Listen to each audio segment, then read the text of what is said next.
विजयनगर में गंगू नाम का व्यक्ति रहता था। उसके बारे में कहा जाता था कि वह बड़ा ही मनहूस है और जो सुबह सुबह उसकी शक्ल देख ले उसे खाना भी नसीब नहीं होता। धीरे धीरे यह बात पूरे विजयनगर में फैल गई और महाराज कृष्णदेव राय को भी इसके बारे में पता चला। उन्होंने सोचा कि उनके राज्य में इस तरह के मनहूस व्यक्ति का रहना उचित नहीं है, किंतु राजा बहुत न्याय प्रिय थे। उन्होंने सोचा कि पहले वो यह देखना कहते हैं कि इस बात में कितनी सच्चाई है। राजा ने अपने सेनापति को आदेश दिया कि गंगू को उनके सामने लाया जाए।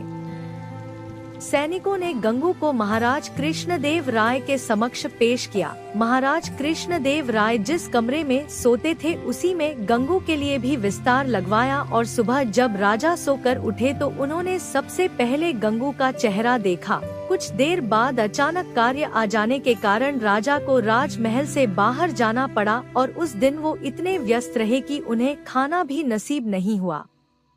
राजा कृष्णदेव राय को यकीन हो गया कि यह सब गंगू का चेहरा देखने के कारण हुआ है।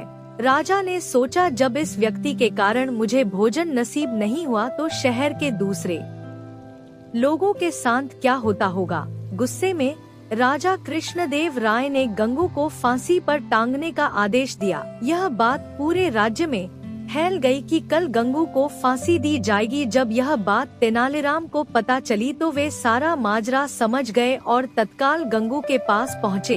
तेनालीराम को देखकर गंगू रोने लगा और तेनालीराम को पूरी बात बतलाई। तेनालीराम ने गंगू को सांत्वना देते हुए उसके कहा कि जैसा वो कहें गंगू को वैसा ही करना होगा। गंगू भी तेनालीराम की बात समझ गया। दूसरे दिन जब गंगू को फांसी दी जानी थी तभी गंगू से उसकी अंतिम इच्छा पूछी गई। गंगू बोला, मुझे महाराज से मिलकर कुछ बतलाना है, यही मेरी अंतिम इच्छा है। सैनिकों ने महाराज कृष्णदेव राय से गंगू की अंतिम इच्छा बतलाई। महाराज कृष्णदेव राय गंगू की अंतिम इच्छा पूर्ति के लिए उसके पास गए और बोले, बतलाओ गंगू, तुम्हें क्या बतलाना है। गंगू बोला, महाराज, इस राज्य में एक व्यक्ति मुझसे भी ज्यादा मनहूस है। पहले दंड उसे मिलना चाहिए, फिर मुझे। महाराज कृष्णदेवराय राय ने बड़े आश्चर्य से गंगू से पूछा, गंगू, बतलाओ वह मनहूस व्यक्ति कौन है। गंगू बोला, महाराज, वह मनहूस व्यक्ति कोई और नहीं बल्कि इस राज्य का राजा अर्थात आप है। यह सुनकर महाराज कृष्णदेव राय अत्यधिक क्रोधित हुए और बोले, जानते हो गंगू, तुम क्या बोल रहे हो, इसके बदले तुम्हें दंड भी मिल सकता है। गंगू बोला, महाराज, मृत्युदंड से बड़ा कोई दंड हो सकता है क्या? यह तो आप मुझे दे ही चुके हैं। कृपया आप मेरी विनती सुन ले, इसके बाद आप जो भी दंड देंगे वह मुझे सहर्ष स्वीकार होगा। यह सुनकर महाराज का क्रोध कुछ शांत हुआ और बोले, तुम्हें जो कहना है कहो। गंगू बोला, महाराज, कल सुबह जब आपने मेरा चेहरा देखा तब आपको दिन भर भोजन नहीं मिला, तब आपने मुझे मनहूस समझकर मृत्युदंड दे दिया।